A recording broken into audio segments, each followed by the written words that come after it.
Good afternoon, everyone. Good afternoon. Welcome to leg 3 of the podcast relay, If I Knew Then What I Know Now. Delighted to follow up from Claire Balding last week to introduce Crista Cullen, who is going to be joining us any moment from Nairobi. So we are going international this week as well. So Crista, welcome. Great to see you here. Really looking forward to the chat this afternoon, and yeah, delving into If I Knew Then What I Know Now and what that means to you. But I guess before we get into leg 3, you're in Nairobi. A bit of context for that would be great, and you know, how's things there, what's going on, why are you there? That would be great just to kind of get a bit of context from you. No, not at all. Firstly, thanks for having me on.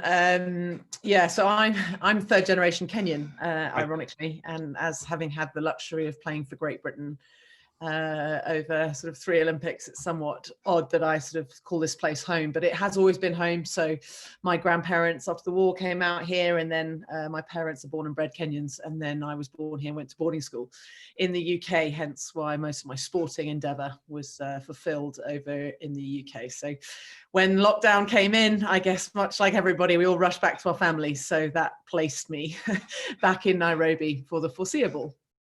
Yeah, so 3-time Olympian, but sort of, you know, very much split between Kenya and Great Britain, I guess, in terms of that history as well. So that must be quite, you know, just having been a really interesting upbringing and balancing those 2 different worlds as well. Yeah, I think so, Chris. But actually, I think it brought out the best in me because I had that complete break. Okay. Because in some ways, when I used to come home back to Africa, albeit I still had my training to be getting on with, I was known as just Crista Cullen. I wasn't kind of a hockey player. Okay. So I actually had that complete release as an athlete to come home, where I was just known for me as a little bit of a feral child that loved being in the outdoors with the wildlife and that kind of stuff. And I had this sort of amazing sort of balancing act, as you say, of these 2 worlds, which were completely misaligned. Mm-hmm. And I could just sort of flip between the 2 and have sort of a different priority in each environment. So I think it helped me, I think, get a bit of a balance of life. Yeah, and that's going to be really helpful, I guess, with us exploring if I knew then what I know now. That would be really quite interesting, and I'm keen to dive into that in a moment. But you're sort of conservation work as well, and you're now a pilot, and there's much more to you than the Olympic gold and the Olympic bronze, and from a achievement perspective as well, I guess. Yeah, I hope so. Yeah, I've been really sort of trying to, as I say, run these 2 lives in some ways. And a massive part of my life, or the reason actually my family a couple of generations ago ended up in Africa, was conservation. Right. To come and help. My grandfather ran a big concession up in the north of Kenya for a long period of time. So yeah, conservation work is in the family very much, sort of been sort of my upbringing as well. And I used to carry scorpions in my pocket and have a mongoose that slept at the bottom of my bed. So when I arrived at boarding school, I was somewhat different to the traditional sort of 12-year-old that arrives to start their year 3 then. But yeah, so I've sort of really tried to pursue that now that my Olympics, or the 3 that I went to, is now over. My career in sport is over, albeit domestically I still play. Okay. It's now sort of very much a focus of utilizing some of the skills that I learned through sport about being part of a team and bringing different personality and showing character when the chips are down and all of those things. That is so transferable to the world of conservation, because we don't hear the good stories about the elephants being born in the conservancies that we run or things like that. we see the carcasses, we see the negative side, we see the poaching incidents, and we see all the issues that are coming up between human wildlife conflict. So you have to be resilient, and there's a lot of sort of transferable skills between the two. So I took the opportunity to set up Tofauti, which in Swahili means difference. It's heavily linked to my sporting endeavor as well, because one of our big things was about be the difference. Okay. And so, yeah, I'm sort of now pursuing this real ambitious thing about trying to make an impact in Africa. So that brings me back home relatively regularly, but I'm mainly based in the UK.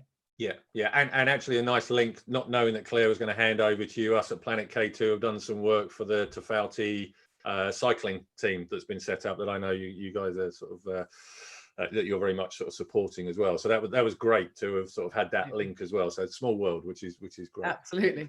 So we're going to dive into If I Knew Then What I Know Now, and I'm really interested, given that variety that you've got. You're obviously learning a lot along the way in many different ways anyway. Is there anything that comes to mind straight away in terms of stuff that you know now that you think may have been useful had you known it earlier, or sort of perspective that you've now got that you appreciate in a different way because of experiences that you've had? Yeah, I think so. We had quite an interesting journey, and I say we because there was sort of 3 or 4 of us that went through 4 Olympic Games. Okay. Yes, I am that old. 4 Olympic campaigns. And I think the bit that kept us all grounded, those of us, the 4 athletes that did it, was that we came from failure. And I think that's just a really important place to start, because when you see people successful, a lot of people say it, you forget the hard times.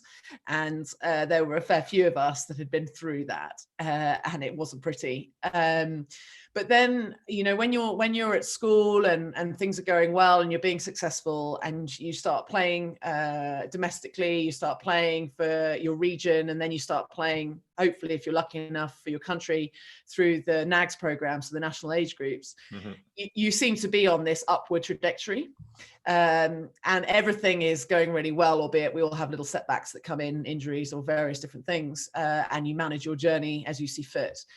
But you're on this up, and then with the up comes the expectation. And that's quite a difficult thing to manage, especially if you're a relatively young athlete. And the pressure of expectation, I think, is something that is very prevalent in today's world, where we're very concerned about what other people perceive of us. And I think that's where my learning massively was, because I was successful at school and relatively capable of wielding a stick around. There was this expectation that you're going to play internationally and you should represent your country and you should go to an Olympics. And so in some ways, on reflection, Chris, as I said, I've done a few years as an international hockey player. You do reflect heavily. And in some ways, I think the first 2 Olympics I went to was because people expected me to. Right. Okay. And as sad as that sounds, albeit don't get me wrong, I loved the journey. I worked really, really hard. I think it was some of the hardest physical work I've done in a lot, to play internationally. But I also think I possibly wasn't necessarily doing it for me. And it was only when I had my little sabbatical, which I'm sure we'll go into for 3 years, did I then realize, do you know what, maybe you can just go out there and do it for you. And then it's a completely different group of emotions that you go through. Yeah, and that's actually a really sort of, you know, not that you designed it that way, but in a really interesting contrast to get kind of that finish off with the intrinsic story, and perhaps the, you know, starting off with the extrinsic one being to the fore a little bit more as well. And so I wonder, did in reflection, did the pressures feel different? So when it was doing it because you were expected and doing it for others versus, you know, more self-drive in there, did the pressures feel different? Yeah, I think so. Absolutely. I think when you're doing something for you, you feel more self-fulfilled. Okay. Well, that's my perception. And obviously, on reflection, you win 8 games in 13 days. You feel pretty self-fulfilled on that journey. Of course you do. But even the approach to acceptance on return, all of those sort of things, which we'll go into more detail with. But I think you're exactly right. The pressure of expectation, or the extrinsic value, as you say, that you gain sort of feeding off others makes you feel that self-worth. Mm-hmm. And it's a very natural human trait to feel more self-worth when other people are proud of your achievements. And I hope it's obvious, but I like to think I'm relatively humble with what I've been lucky enough to be a part of. But it was really important to me that my peers at school, that I was successful and things like that, just because of that expectation. And so you're not, in my opinion, I wasn't necessarily on reflection doing it for the right reasons.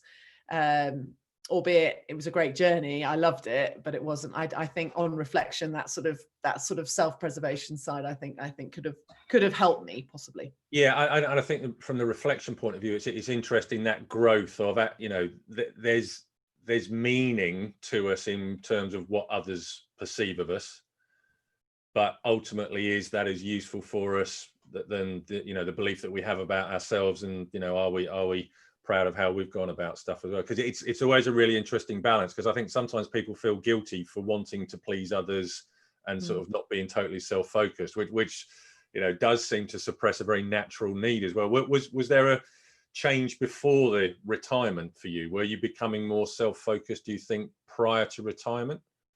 The original retirement. Retirement number one. Yeah, retirement number one post London. Well, it's different. It's an interesting conversation, because as athletes, we talk about it a lot, about how selfish we have to be, to make sure that we are eating right, physically in the right shape, psychologically ready to take on whatever it is we're taking on. And it is a selfish state that you're in, but you're constantly grading yourself, obviously, against your peers and against sort of your reflection on society. I think that's just a very natural thing, and we do as athletes feel that we are graded against how successful we're being. And that's athletes, but that's also people in the world of business, which I now operate in quite heavily. What our output is, or our turnover, or our profits, we're definitely sort of thinking, oh, we're on the up here, and therefore we feel a lot more self-fulfilled or self-worth because of, well, possibly the fact we're on the footsie or whatever it may be. Yeah. And that's just our different environments and how we relate to it. So within sport, we're sort of constantly striving and constantly grading ourselves. But if we are more concerned about, what other people are thinking, and the fact you have to get selected and your name has to be on that team sheet, then I don't think you're necessarily being as honest with yourself as to the reasons why you get out of bed every morning to go and do it. And I think only during my original first retirement, did I actually reflect and think, do you know what? I'm not sure I did all that for me enough. Mm-hmm. Yes, I was proud of what I was lucky enough to achieve through that. But at the same time, I think there was just that little bit of resentment that I didn't just go, do you know what? I'm just going to have a crack at this and just go for it, which was very much my approach post-retirement when I came back for Rio. Yeah, and it's just, there's a huge amount written around motivation, and that's always really interesting. And certainly when it comes to the highest level in sport, it's really interesting about where people's drivers come from. So competition with self versus competition with other people. And, I was watching a couple of videos, and you sort of proudly claim you're a very competitive person, which was a very happy thing for you. And I'm just wondering, where do you reflect that balance predominantly was? Was it competition with self or competition with others? Because I think that sometimes gets mixed up as well in the personal drivers. Would you go a balance between the two, or do you sort of a dominance of one over the other? I would definitely say it's a balance between the two. If you're not competing with yourself to constantly strive to be better, then I don't think an elite program's the right one for you, because we're like lab rats. I mean, as well as anyone, Chris, every single bit of data that they can collate on us, we know almost all the detail around our lactates, all sorts of different things. So we are very self-aware of where our bodies are at. And I do think there's those huge advancements in science now, so that we do have the privilege of that knowledge. So whether that's how much we lift in the gym, or how fast we are, or what our endurance base is, we have to keep striving to want to improve that, especially with the little carrot dangling, which is your little Olympics every 4 years, that's literally like, oh my God, I have to be at peak. So there's a balance of that element, and yes, you pointed it out right. I'm almost competitive beyond my years, mainly because I had an older brother who was a lot faster, a lot stronger, a lot better at most things than me. So I had to learn a way to try and beat him. But you then have the other side, which is obviously competing with your peers and competition day. And the pressure of expectation, which we've already discussed extensively around, what people perceive of you. And then when you're actually in the zone of performance, I think they're two very different things. And I think the performance zone, thankfully for me, I mean, I could sometimes train terribly in training and just be awful. But on the big occasion, the fact that it was a huge occasion and competition and all of those things, I would find a way to make sure that I brought my A game.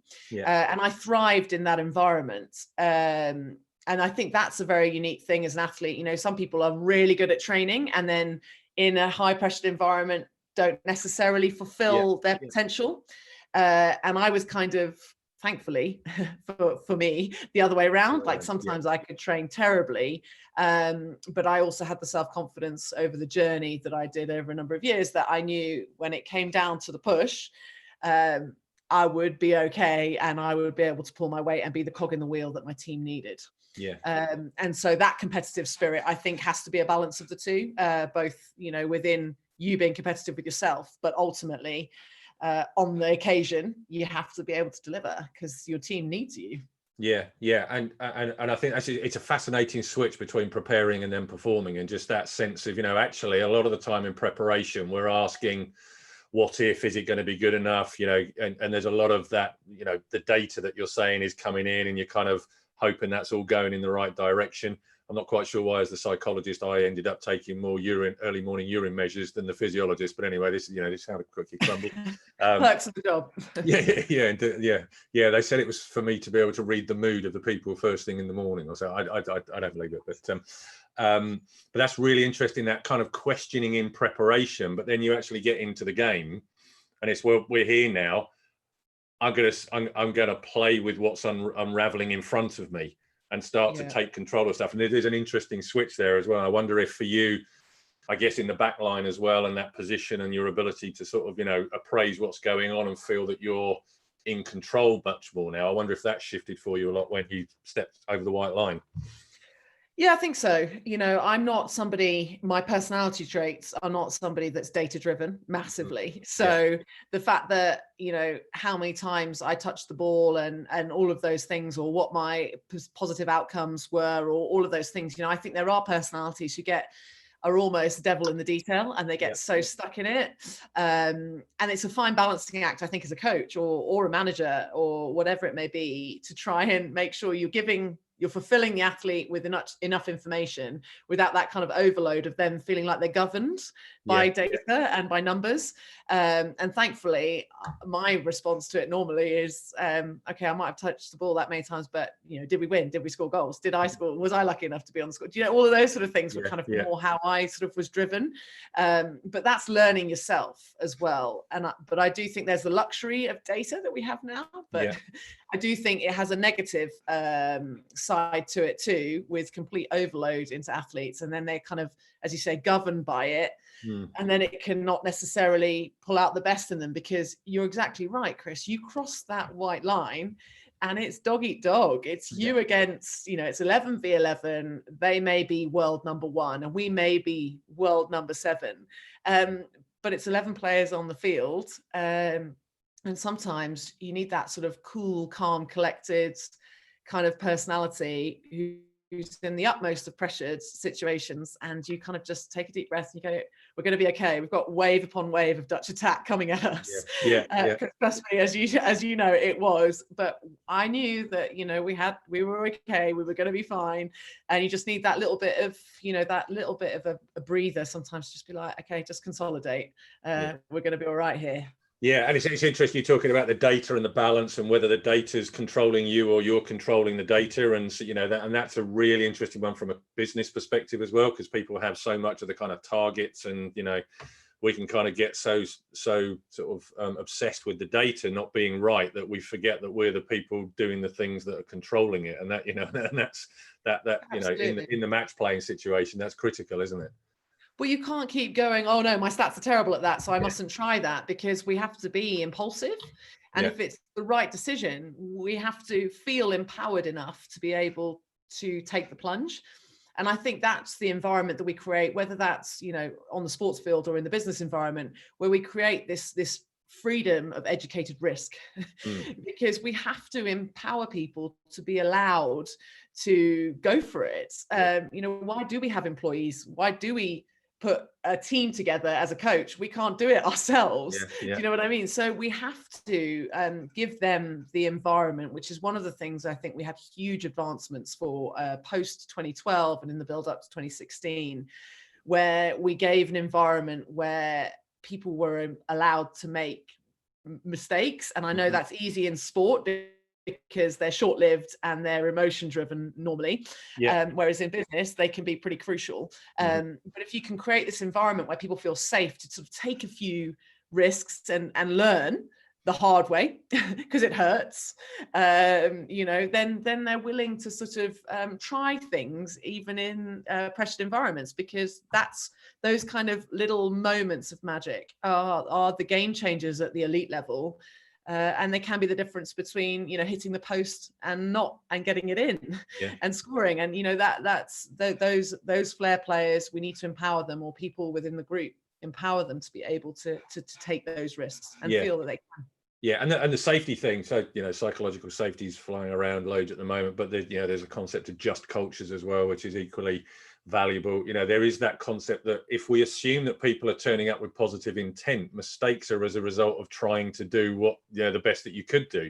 There's not many sort of people with guerrilla tactics turning up to kind of go, right, well, I'm going to screw up deliberately here, you know. And that's the bit around the safety, the freedom to kind of go, we know that you're coming with positive intent. And I guess that's a really interesting part of part two, after retirement number one, that kind of you being invited back in and sort of, you know, but going in the knowledge that was full of positive intent. And that must have been quite an interesting period, given how important the perception of other people of you was, but also your desire to go and test yourself. That must have been sort of a interesting phase back in.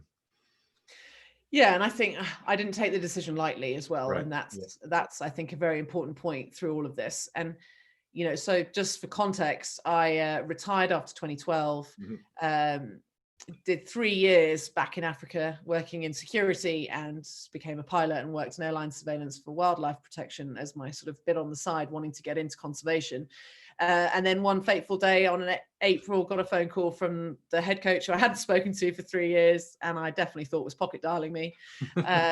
And he said, you know, I'd like you to consider coming back, of which I was like, are you crazy? I haven't committed to 4 years. I know what an elite program looks like, albeit obviously the changes over 16 years had been quite advanced into a full-time program. And I immediately was concerned about the girls who had filled my boots for the 3 years, because I thought, gosh, if I say yes here, their noses, rightfully, they're going to feel threatened. We're all threatened in an elite environment all the time by, you know, competition or whatever it may be. But, you know, that sort of that security of knowing that you're a dominant right defender, because that happened to be where I played, to suddenly be sort of feel like, you know, you've been kneecapped because an experienced player has been given the opportunity to come back. So it took me sort of a good 6 months to deliberate whether I was going to or not. And thankfully, the girls had to qualify for Rio in that period. So I took a vested interest suddenly in how they were getting on. And I could immediately see, Chris, that this team had grit. And I think that is such an important thing or skill or attribute to have. No matter what environment, because you can have the chips down and still not feel beaten and just keep coming back. And that's what this team had in abundance. And it's an attribute that I really value. And I was like, okay, I need to make this group better. So I can't just sort of arrive and think, you know, I'm the old bird coming back and that's enough. I need to get myself in the best shape possible, and I need to manage my transition back in. So in doing that, I needed to have a conversation with the coach, and I said to him, right, you tell the girls what happened. It's not me thinking I'm good enough at this late stage to rejoin. It's you saying you would like me to trial on no funding to come back, join the program of 31 and try and get myself in the 16, so that the risk was still on me and the other girls didn't feel as threatened. And that was really important to me, because the way I was accepted back would be fundamental in whether I was going to be successful or not. So that had to be managed. Yeah, I love that contrast between coming back and having that sense, I have to earn the right and I have to demonstrate the added value, rather than the early bit you're sort of saying, there was an expectation, well, of course you're going to do this, of course you're going to play, of course that's going to be the next step. And that's a really interesting contrast to kind of, taking the mantle versus earning the right and absolutely knowing that it cannot be without any doubt that you're the right person to have in there. That must have felt quite a difference. Yeah, and then I say that as if I was really assertive, and that's not the truth. Right. The truth is, I had massive self-doubt. I had moments where I thought, gosh, I haven't held a hockey stick in 3 years. I might be like incapable of doing what I was known for doing, which is also like that whole, self-fulfillment thing coming back, thinking, gosh, what happens if I don't get my name on that team sheet and I don't go to Rio?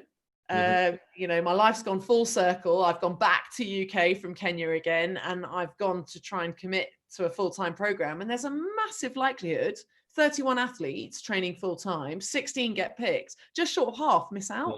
There's a huge likelihood, and I was joining as the 32nd athlete, a massive likelihood that I might not be one of them, and that's okay. But that's still a knock to your confidence, and you're just as much risk as everyone else. So whilst I say it was assertive and I wanted to go there and I wanted to prove that I was good enough and I needed to earn the right, because that absolutely is the truth, but it also is fair to say that there were times when I drove into Bisham Abbey and I thought to myself, oh my God, Chris, what are you doing? Like, what are you doing? You are risking so much. You've got a bronze medal. You've gone to 2 Olympics. You've already achieved quite a lot. And now you're going to risk all of that again. But I thought, you'll never know. So have a crack at it and do it for you and see what happens. And thankfully, now on reflection, I said yes. yeah, it's great. And there's so much in there around the relationship with possible failure, and something we talked about with Catherine Granger in sort of the first leg of the relay as well. But that's really interesting, because I'll often talk to people about whether it's with the data or whether it's with an outcome. You could make the failure happen if you wanted to. You could interact with everyone in such a way that you'd be guaranteed not to make the cut. But we walk around all the time fearing the thing that actually we've got much more control of than is kind of trying to control us. So it's then that self-doubt is used to kind of go, well, what am I going to do about it? And that feels like you've got that high performance paradox of kind of having the doubt, but it ultimately being a useful energy for you rather than a constant source of distraction. Yeah, but I think it's how you channel it, Chris. I think it's very natural for people to feel a whole host of emotions in every environment, and the one currently is just as valuable. I think you're up, you're down, you're in. Suddenly you're like, oh, am I on the cusp? That's the realistic environment of a roller coaster ride for an elite athlete, and I think that's also really important that you're realistic. You have those conversations to say, sometimes I just feel a bit flat, sometimes I'm on it, sometimes I'm just not. And that added to the fact that you're now suddenly thrown back in with this team who I didn't know a large majority of them. I went round, this is quite embarrassing, but I went round the group introducing myself to all the players that I didn't know, and I introduced myself to somebody and they went, and she went, hi, yeah, I'm Amber and I'm the videographer, and I introduced myself thinking she was a player. So the reality is you're coming into an environment that used to be so comfortable. And suddenly it's very uncomfortable, and every eye, just like when Kath returned, she was no different. I'm sure every eye is on you to see whether you're, going to contend. That's immediately everyone's sort of eyeballing you to make sure that they can see what the threat is and assessing it. Yeah, and that's yeah. natural. And did that help you learn stuff about yourself in terms of actually being under that kind of scrutiny in a different way? Was there things that you did to manage that and handle that have been useful for you since? Was there anything along those lines that got you through that?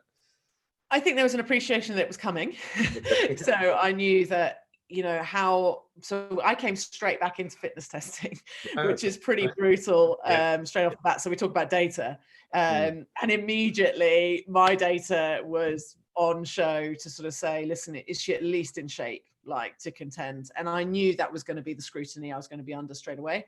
So I managed what I could manage, which was to be in the best shape of my life. So because I wanted the girls to know I was serious. There's one thing getting asked to come back, and as we've just spoken about, very much another, earning the right to be back.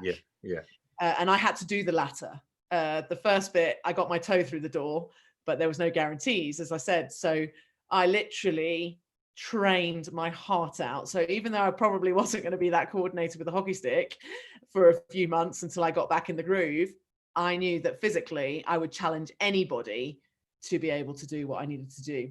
So I came back in better shape than I was pre-London.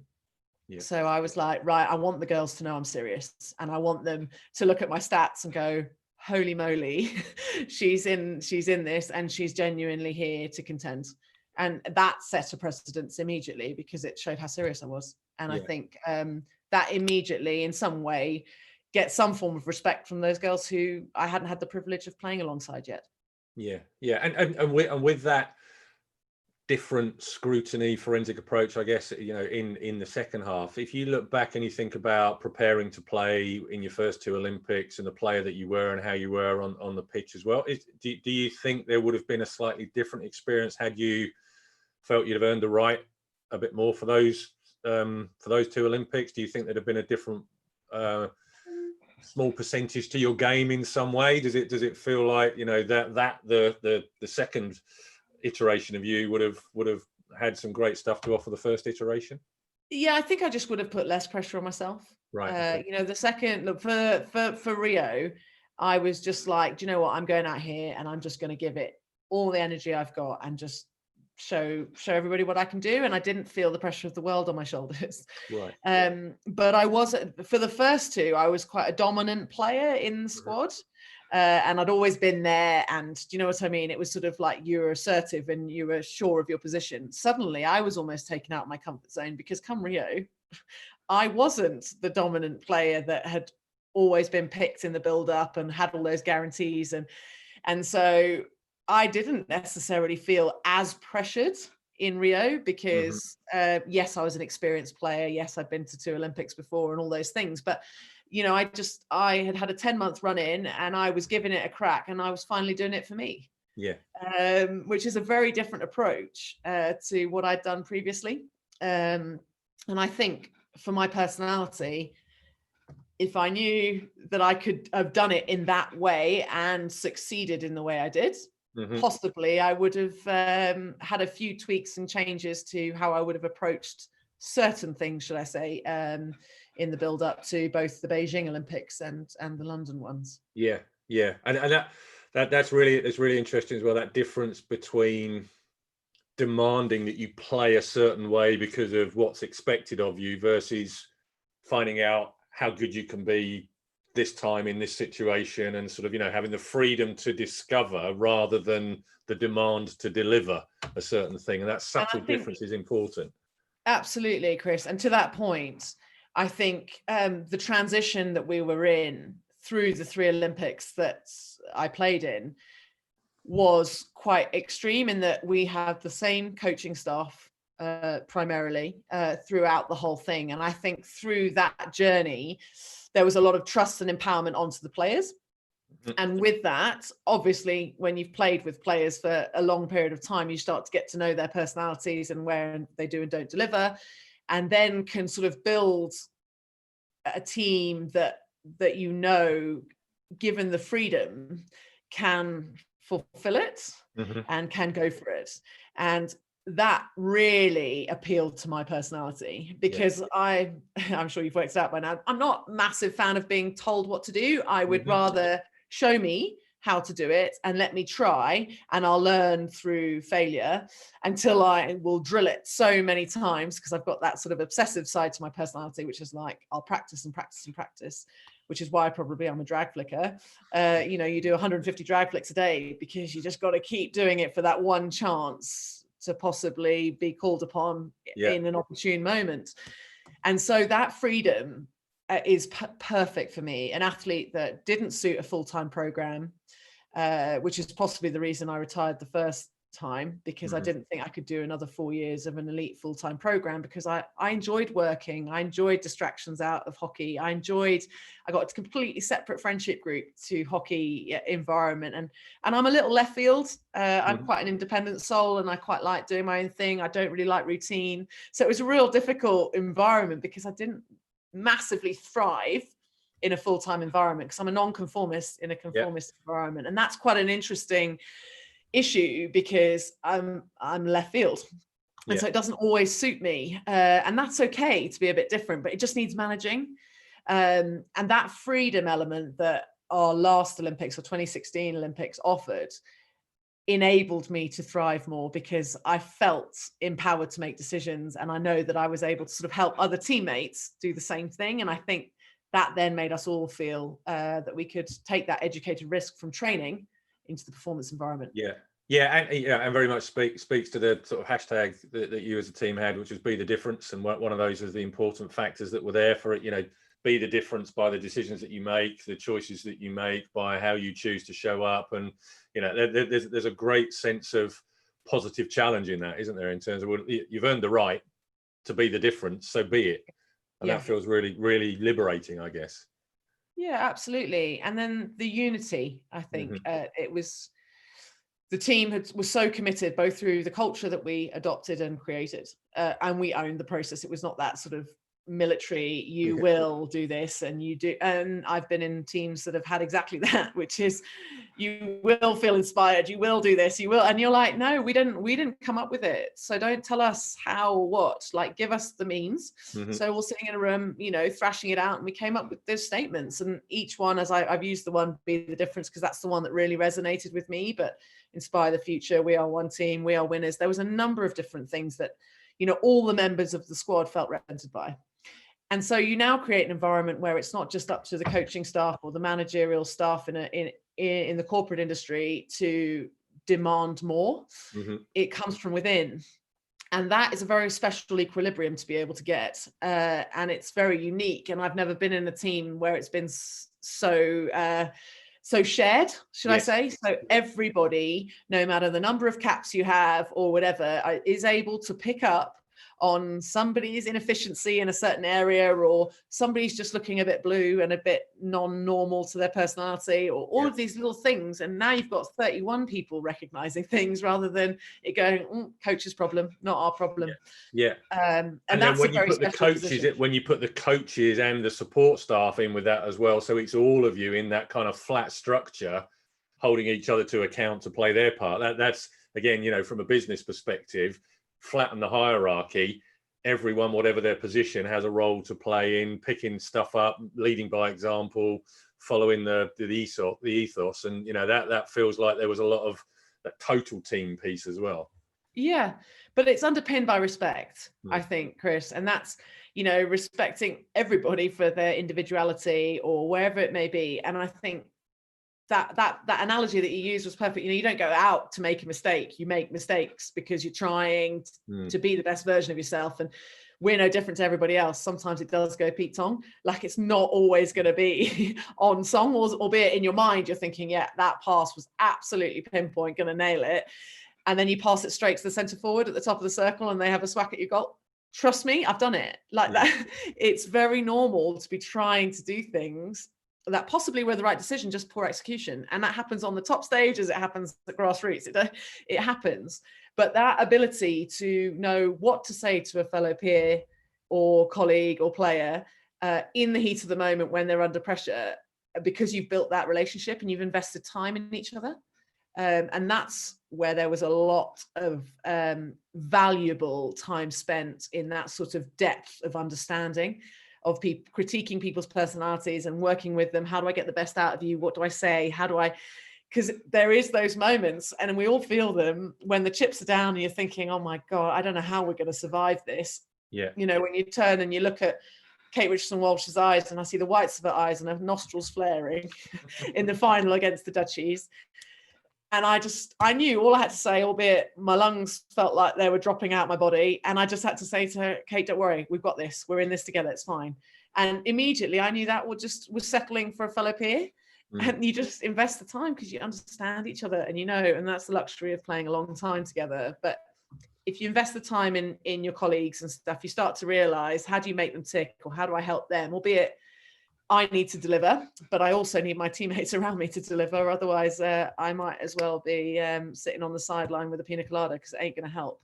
Yeah, yeah. And you scored in the final.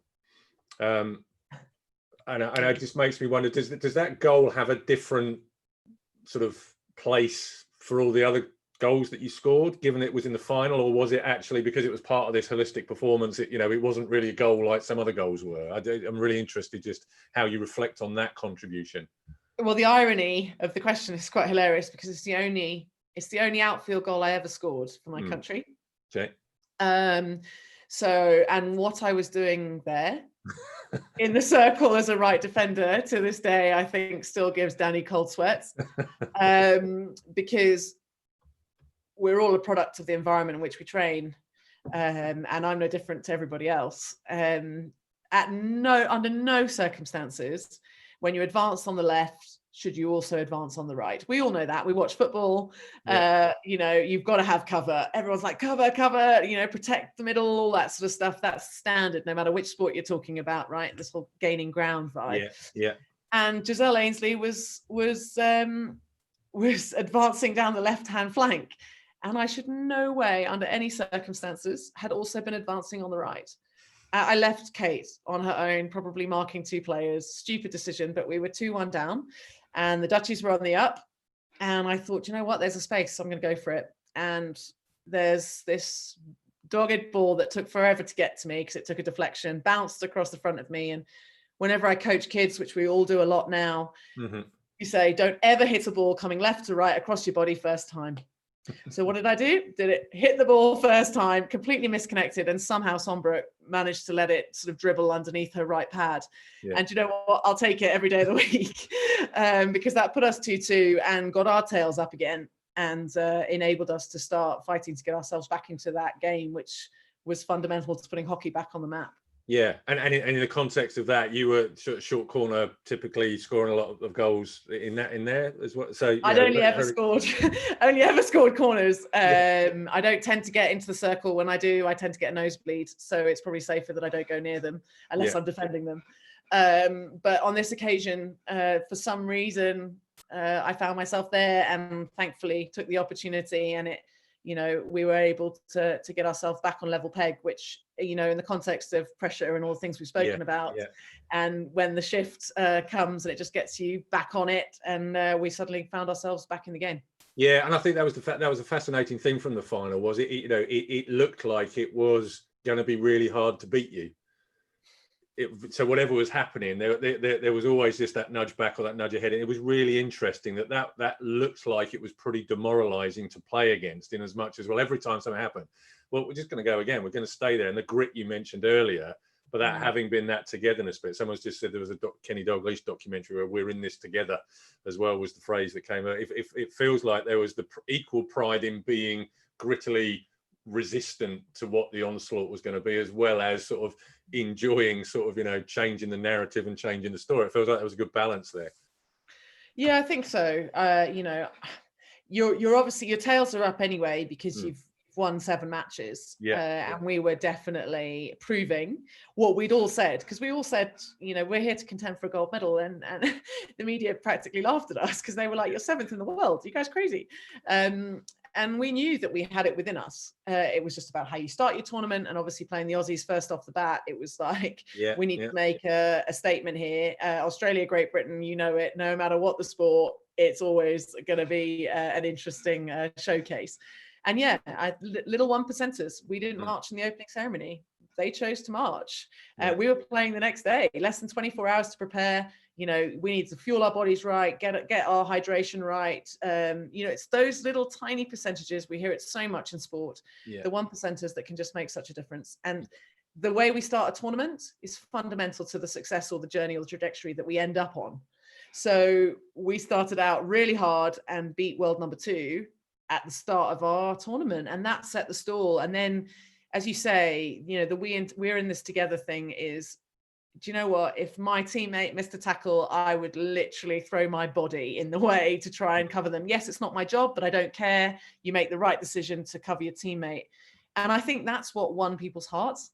Yeah. I think that's what everybody remembers about Rio, when, you know, still unbelievably, it's remembered for the dogged British defence and the togetherness and the unity that really special squad had. And I think, yes, it was a special moment in time, and, you know, life moves on and all those sort of things, but that is what people hold on to. And what is very special about being British is that we're able to sort of grind out this thing where, if you were a statistician, getting back to the data point, under no circumstances should we have won that game. Under no circumstances. You need a bit of lady luck on your side. They hit the posts, you know, those sort of things. They missed the penalty stroke in a game. Marsha Palman would never miss a penalty stroke. But pressure is an amazing thing. And when she missed that penalty stroke, I remember turning to Maddie Hinch, who's my roommate and obviously in goal. And I just said to her, mate, we've got this. She's broken, psychologically broken. We're in this. And, you know, the Dutchies we were their nemesis team. Yeah. So when we met them in the final, it was like, it doesn't matter that it's the Dutch. You know, they've been really struggling against us historically in the last 2 or 3 years. So if we stick together and we do our jobs, we're definitely in this. Albeit the chips were against us on numerous occasions, but we managed to rally around and find our way back.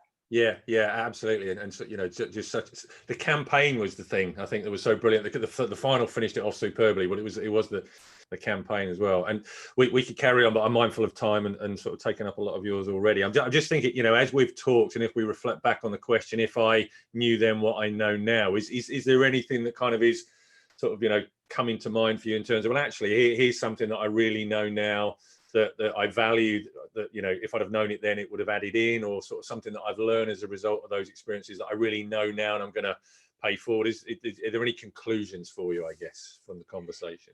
Well, I think the conversation was mainly underpinned by the fact that, you know, sometimes you do things for others rather than yourself at times, and sometimes sort of just going for it just because you think it's the right thing to do. And I think to build on that point, it's around not being afraid to be an opportunist. Okay. I think there's a lot of value in that, and I'm the epitome of an opportunist, because you don't often get a carrot dangled in front of you 10 months out of an Olympics. As somebody who's been involved in a lot of Olympic campaigns, it was a relatively unique experience and opportunity, and I think I was filled with self-doubt, and that's okay. You know, that's just because that's an emotion that is natural to feel when you get the opportunity, because you're putting your neck on the block again, and it's daunting to do that, and that's okay.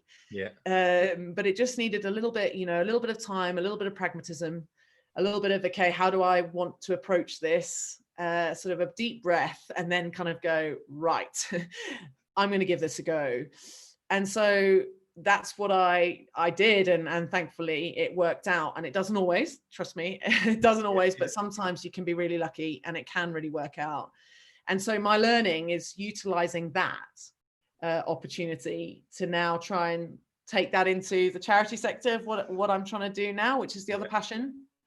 And, you know, being ballsy and taking chances and going, do you know what? So many people do a lot of talking. I want to make the impact. So I'm just going to give it a go. And if I fail, I'll go down fighting. And I'll be more respectful of giving it a chance and trying than sitting there going, I wish I should have, or I could have, or I should have tried harder. I'd rather fail. But that might be because I'm come from failure, which is linking right to the start. You know, I failed before, I can fail again. You pick yourself up and you move on. And I think that's the message. It's sometimes in life we get a multitude of opportunities and weigh them up, but sometimes your gut instinct can be right. Yeah, and it's really powerful for me listening is that, just thinking the presence of doubt doesn't stop the desire to take the opportunity. Yeah, and they don't need to work in opposition. They can actually be really, really powerful combination. You've got the healthy paranoia with the huge desire. Yeah. The mix of that is kind of quite a nice one. Just a good mix, hopefully. Yes. Yeah, well, if you tip one way or the other, it might be slightly uncomfortable for a while or sort of slightly too euphoric. But if you get the mix right, I think they work brilliantly together. So it's great reflection. So thank you. That's inspiring. And certainly, if folks are interested, I guess, into Tafouti and finding out what you're doing, that's the passion at the moment, where the risks are being taken freely to make an impact. Yeah, just to try. Hey, I'd rather go down fighting, as I said, and there's such a desperate need all over the world currently, but also where I'm lucky enough to call home, and I know that I can make small changes that can really impact communities and wildlife, and so that's what kind of gets me out of bed in the morning nowadays, to just try and make a difference. Oh, fantastic. Well, all the best with that, and that's fantastic to know that there's the passion is being sort of really focused in that direction as well now as well. So I guess as we're coming to the end, it's time for the baton handover. So I'm curious to find out who's on leg 4. So who are we going to be talking to next week? Who's going to be reflecting on that point of if I knew then what I know now? So I'm firmly handing over the baton to Kelly Brown, who is an international rugby player for Scotland, or was, and Saracens, and captained actually both of those. And he's had his own really, really special journey. I won't ruin it for him, but in his own ways has had some struggles, and also worked really hard, and obviously represented at the elite level of sport. And I'm sure we'll have a really, really special message around how he's had some of the battles that he's overcome, and some of the things. So I'm sure he'll come up with a really cool anecdote around the sort of title part of all of this. So yeah, I'm sure he'll do a great job. So Kelly will be with you next week, Chris. Excellent. Thank you very much for that. So we've gone from rowing and sports governance to sport broadcasting to hockey and conservation to rugby, and then we'll see what else is in the mix. Yeah, So I'll leave it as I'll leave him to be able to sort of take the helm there. Yeah, fantastic. Well, really, that's a great handover. So thank you very much for that. And I will avoid doing a Scottish accent to cause any offence throughout the process as well. So that's great. So we'll get that all set up and ready for everyone to tune into that next week. Crista, it's been an absolute delight. Thank you so much for your time and joining us from Kenya.